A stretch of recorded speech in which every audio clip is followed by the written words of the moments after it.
Hello my friends, and welcome back again. Recent videos in this channel, a number of my followers have suggested lack a certain amount of eccentricity. So in this video, I aim to try and put that right. There are a few things more eccentric about the English than our language. It is the language of Chaucer, Shaekspeare, Dickens, Jane Austen, Wordsworth, J.K. Rowling, and the King James Bible. It is the world of the lexicographer, not the vexillographer. He's a chap who designs flags. Across the globe, more than 65 countries designate English as their official language. United States, incidentally, is not one of them because they don't have an official language. Current estimates vary, but the general consensus is that at the moment, English has just acquired its millionth word in its vocabulary, putting it a few 10,000 words ahead of either Mandarin or Korean in second place. Mind you, most of these words today, they are archaic and no longer in common use. What is thought to be true is that English contains 300,000 words in general use, both in the spoken and written forms. This compares with German, which has 130,000 words, and French, which has to do with less than 100,000. One possible reason for this is that the English language has no official regulatory body to govern its development. Other countries, like France, have the Alliance Française, and the Germans have the Council for German Orthography, whatever that means. In comparison, English can be described as a language of faintly controlled anarchy. Like magpies, we have borrowed, collected, and stolen words from many other languages. The English language can be said to have run amok, a word that we've stolen from the Malaysians. We also took safari from Swahili, bungalow from Bengali, lemon from the Arabs, pajamas from the Persians, ketchup from the Chinese, and penguins. Well, you'll never believe this. It actually comes from the Welsh. Over the years, many theses, research papers and podcasts have been devoted to the curiosities of the English language, so in this video I'm going to restrict myself to four P's. Plurals, the names of places and people, and the three-letter word put. Let me begin with plurals. As far as rules are concerned, those pertaining to plurals are simply made to be broken.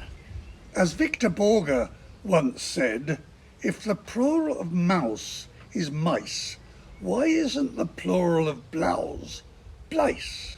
After all, the plural of louse is lice, so why isn't the plural of house heis?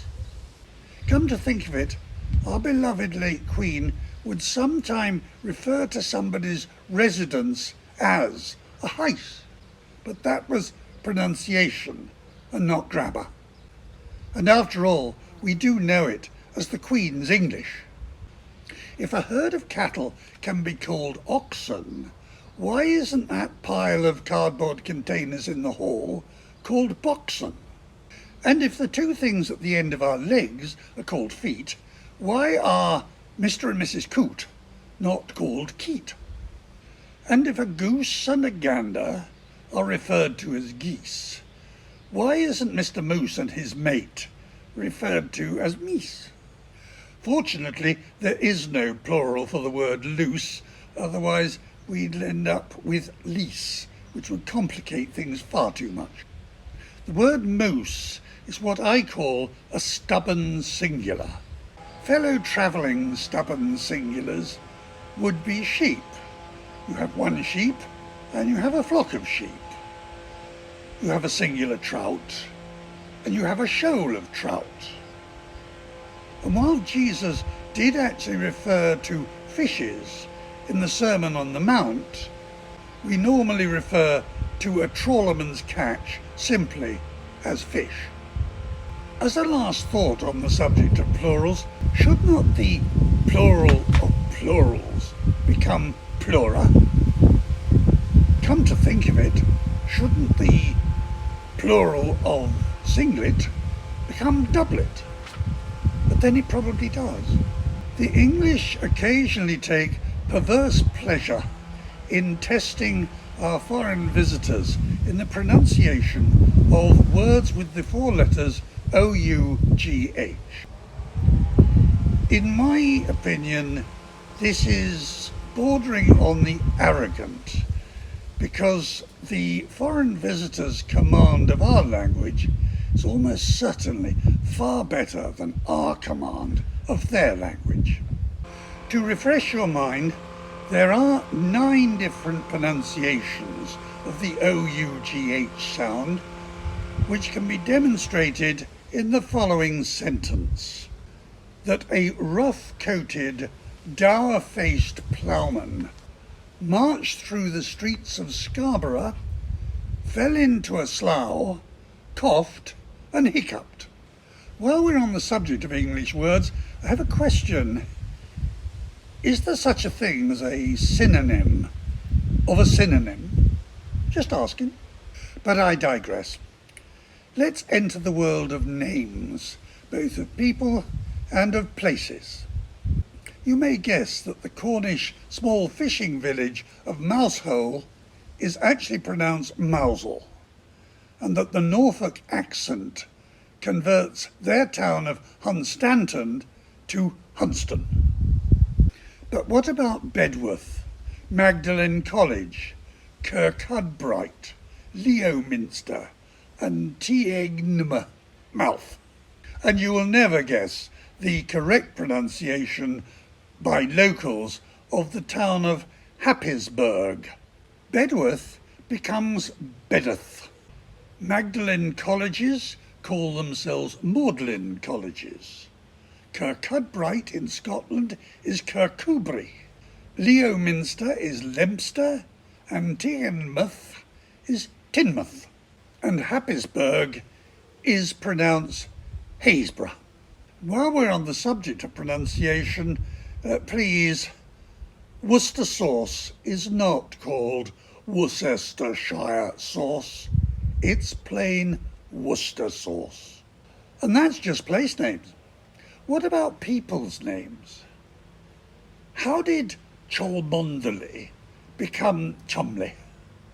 Or Featherstone Hall become Fanshawe? Or Morgham become Morm? Vaughan become Vaughan? St John becomes St John?